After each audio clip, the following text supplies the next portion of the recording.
Across America, voters in more than a dozen states head to the polls today for Super Tuesday primaries. All right, it comes after yet another victory for Donald Trump, this time in North Dakota. Robert Moses keeping an eye on the latest on the presidential race. What's going on, Robert? Rosanna and Kurt, today is the day when each party awards more than a third of the available delegates up for grabs. But talk about the rich getting richer.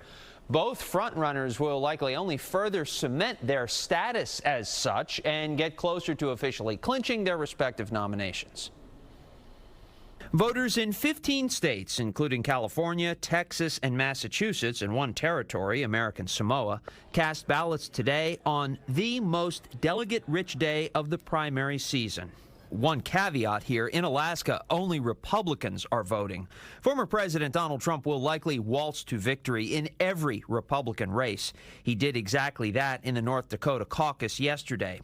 The most intriguing Super Tuesday storyline is, will Nikki Haley drop out after today's contests, especially if she loses all of them? As long as we are competitive, as long as we are showing that there is a place for us, I'm going to continue to fight. Even before Super Tuesday, former President Trump notched a huge win, a legal one, when the Supreme Court ruled 9-0 that states must keep him on the ballot after the Supreme Court in Colorado, another state that votes today, declared him ineligible because of his role in the January 6th insurrection. Thank you very much. The former president lauded yesterday's ruling. The voters can take the person out of the race very quickly, but a court shouldn't be doing that, and the Supreme Court saw that very well. Despite his legal travails, which include 91 felony counts, the former president appears headed for a general election rematch with President Joe Biden.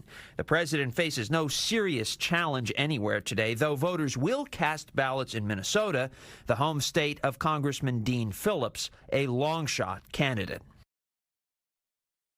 And there is a 16th state that will figure into today. Late this afternoon, Iowa will be releasing the results of its Democratic caucus, which was conducted by mail. Kurt and Rosanna, back to you. All right, Robert, thanks so much.